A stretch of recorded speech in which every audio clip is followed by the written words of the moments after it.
রাজনীতির ঊর্ধ্বে মানুষ, আর এটাই রাজনীতির সৌন্দর্য।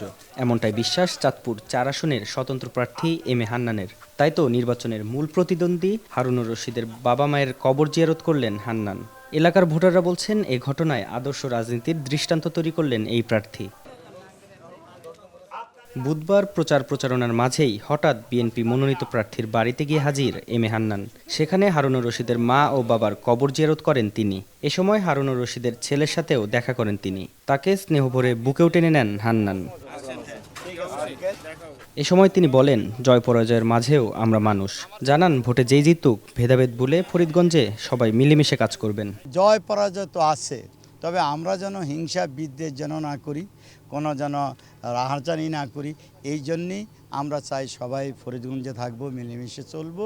ভোট জনগণ যাকে দেয় সেই জয়ী হবে।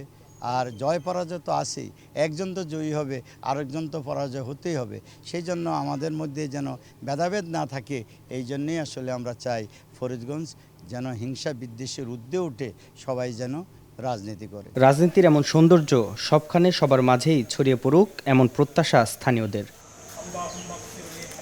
Mahmudul Hasan, one news, Chandpur.